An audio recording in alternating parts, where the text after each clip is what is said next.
Hello, Merry Christmas from, you guessed it, Captain Grief. Or at least your front man, front woman.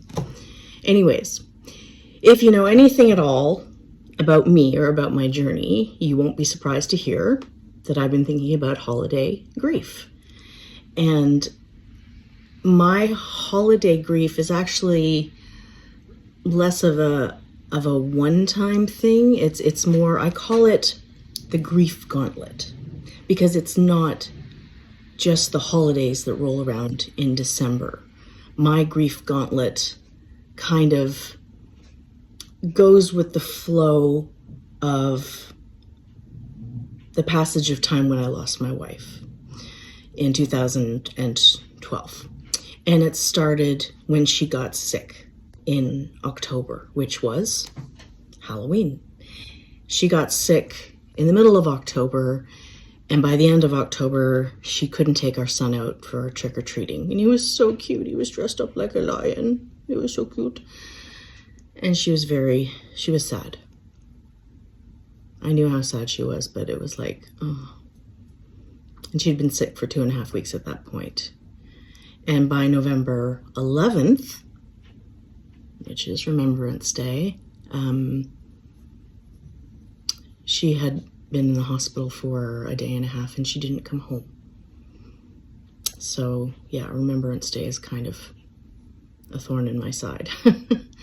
And then, of course, the anniversary of my dad's death was the 18th of November, and he passed away when he was on a hunting trip up to our family cabin on Manitoulin Island, and he passed away in the woods, which was the perfect spot for him. But it makes holidays really hard because I'm kind of gearing up for loss by the time September hits. I mean, September 23rd was Kara's birthday, and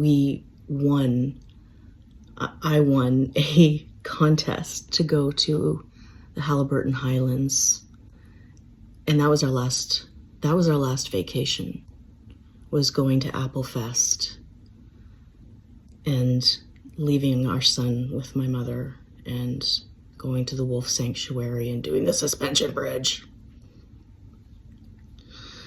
and paddling and seeing the autumn colors, and it was beautiful, and we kind of reconnected after becoming parents, which was difficult. But then it was all downhill from there. So yeah, losing two of the people I most loved in the world in the same month. It was also the month of my mother's birthday on the 23rd as well.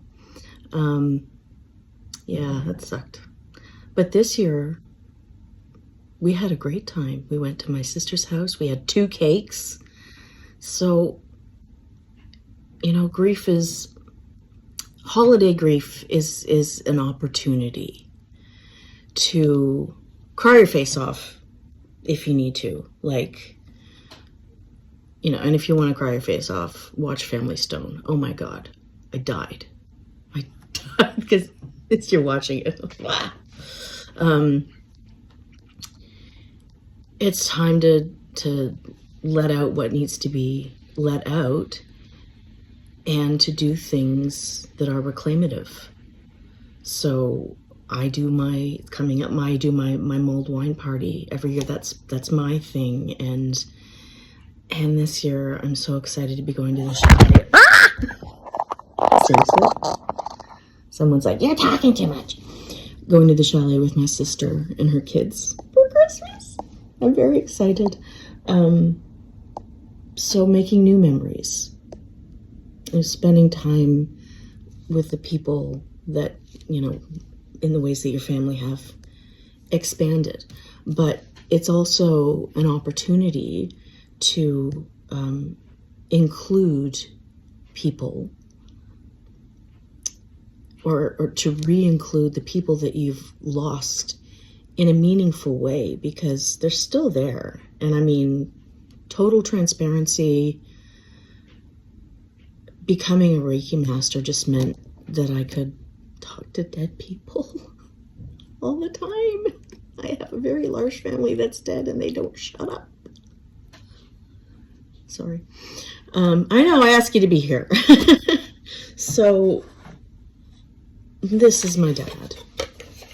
This is my dad. His name is Ken Wilk. And this is him in his happy place at the cabin in Manitoulin Island. He's just, he had that chipmunk smile, that junior prom smile he was just so warm and so loving, and I loved hugging him. He died a long time ago, I was 19, and he loved Christmas. And where's my picture? Oh, here. And my wife loved Christmas. So I lost the two people in my world that Christmas was like. Laying awake at night, anticipatory glee. So I kind of feel like I'm bearing the torch. I mean, you see my house is called Christmas Stout. Like, you know, as soon as like December hit, done, we're doing it. So I'm here not just to talk about the opportunities that grief hold to include the people that you love in a meaningful way, but I did just this past June self-publish a memoir for Kara that came from a blog I wrote in 2013 called The High-Flying Adventures of Captain Grief. And of course, as I wrote my way through 2013, holidays come up big. It's in a chapter called Holidays Kick Your Ass. And it's true. So I'd like to give a gift to you and read you a section, and it's called Waiting for Santa. The fact that November is the gateway to December is ironic cruelty. I had now lost two of the most important people in my life, not only in the same month, but also 1 month shy of Christmas. The additional ironic blow was that this holiday was the most enjoyable, cherished, and magical time of the year for both of them. Losing them right before the start of the season and celebrating Christmas just after they passed away was like sustaining a terrible wound and getting a bandage ripped off every day for a month, like a sadistic advent calendar.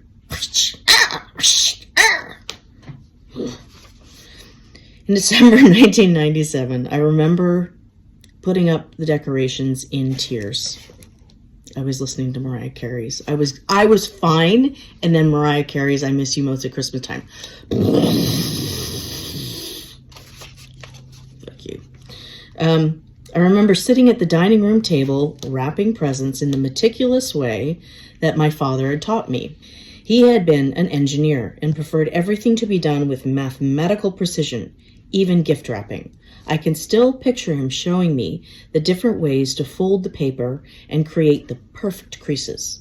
The practicality of his lesson can't compete with his personal significance. Wrapping gifts is one of my favorite activities of the season. I even stretch it out to make the anticipation of Christmas Eve last as long as possible. I'm a total Christmas geek. Total Christmas geek. I think I make him proud. Yep. So, there I sat, just weeks after losing him, wrapping and thinking of him. Like I have continued to do at Christmas ever since, feeling him on my shoulder, almost measuring out the angles. Then, oh, I guess I put it in the book. I forget. Then, Mariah Carey came on singing I Miss You Most at Christmas Time, and I sobbed my heart out. I felt like Christmas would never be the same again. And I was right. It never was. There's been joy and celebration, gratitude, food, presents, family, but there's never been anyone else who could read 'Twas the Night Before Christmas like my father. Kara and he both greeted the season like elves, even though they never met. I know they would have loved each other. They do love each other. They laugh together, just so you know. I hear you. You're interrupting me. Where was I? They delighted in giving gifts and were very serious about their Christmas lights and traditions. On Christmas Eve, Kara would always lie awake like a kid with anticipatory sugar plums ricocheting in her head. That November, when I lost her, I had already bought her Christmas gift, a telescope, with an attachment for her camera. I had lunch with my sister as a red herring, so she could pick it up with me and take it home. So, in 2013, I decided to give it to the Ginger Menace for Christmas, because as much as it hurt to see it, it felt even more unbearable to leave it still unwrapped. December also belongs to other memories, such as Santa Claus Parade. When Dad and Grandpa went off on a yearly trip to the cabin in November, Grammy stayed with us, and we all watched the parade on television. It was one of those weekends that my father passed away in the woods of Manitoulin Island.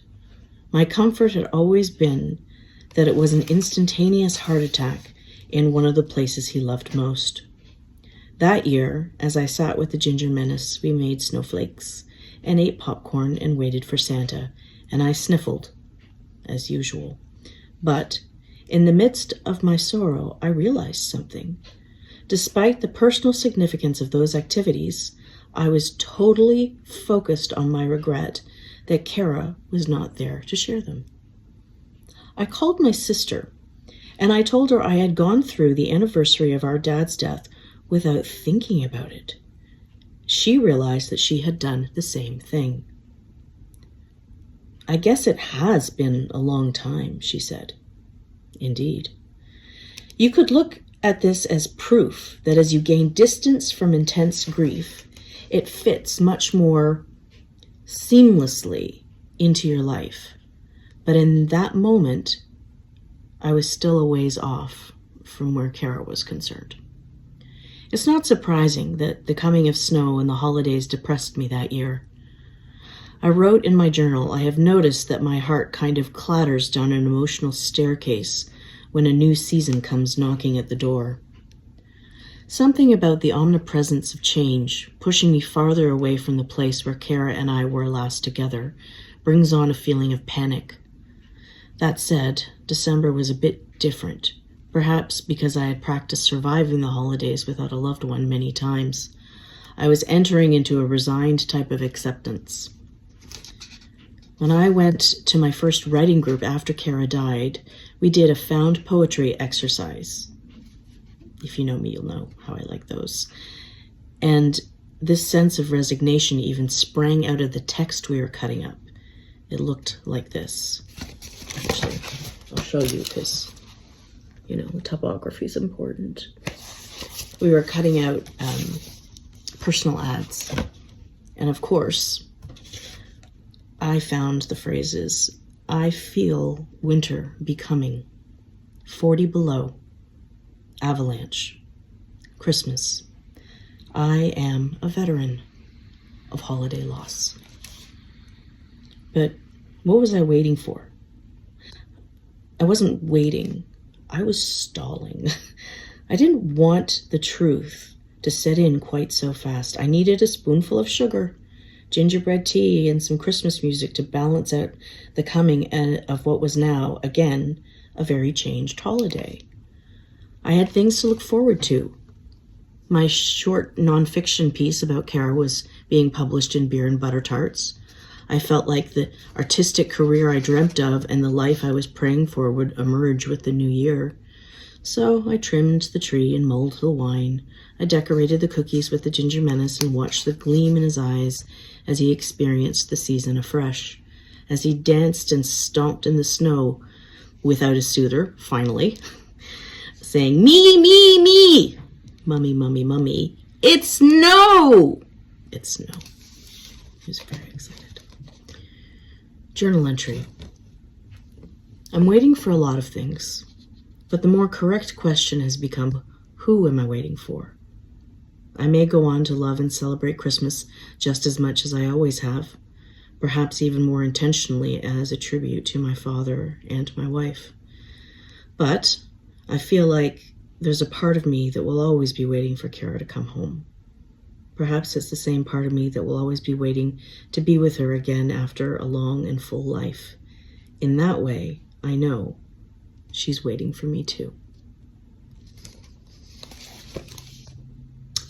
So that's the section from my book, The High-Flying Adventures of Captain Grief, a memoir about laughing in the face of death.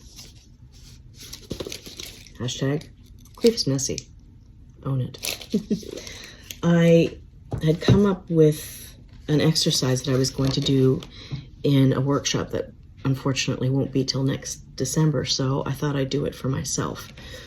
And I thought, you know, when the people that aren't there that you love at the holidays,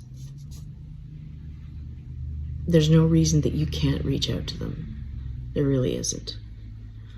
On my reading series, Kelly's Reading Corner, I read a book called The Invisible String, which is still out there in YouTube land. And it's about love. It's like energy. Energy can't be destroyed. Take it from me, everyone you ever loved is connected to you with an invisible string that will never break, that will never bend,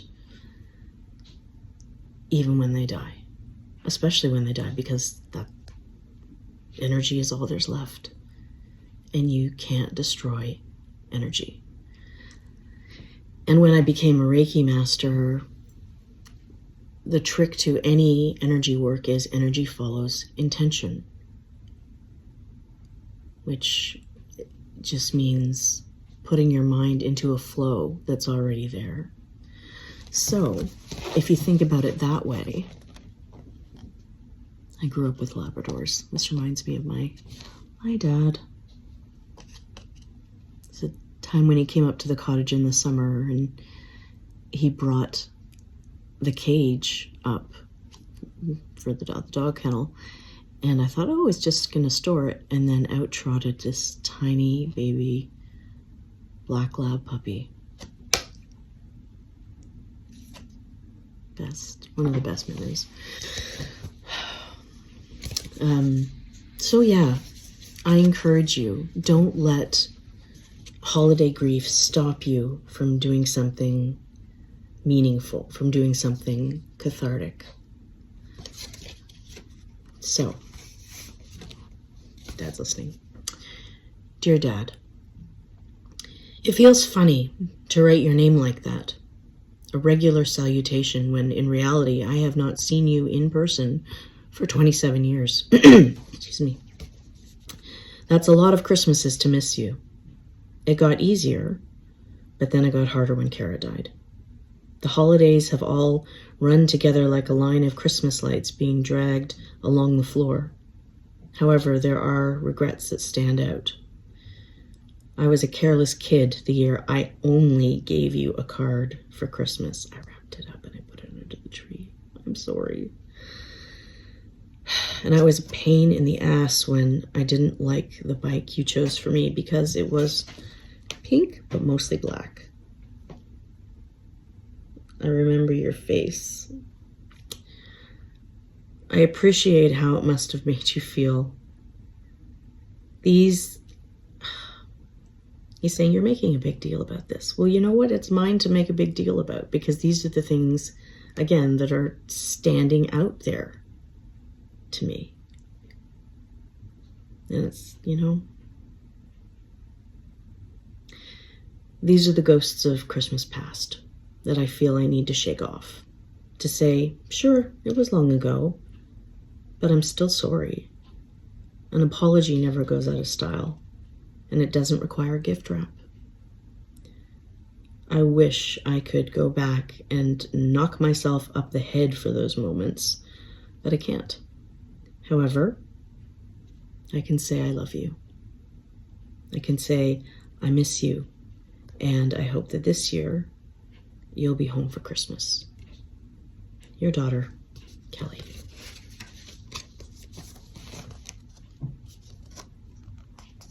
And just as I was writing it, I read it to him after, and he said that's the best Christmas gift. You're welcome. That's how it is. Anyways, thank you very much for spending a little time with me. If you're feeling the holiday griefies, don't be afraid to reach out to my community on Facebook, The High Flying Adventures of Captain Grief, where there's lots of people that are grieving and talking about it.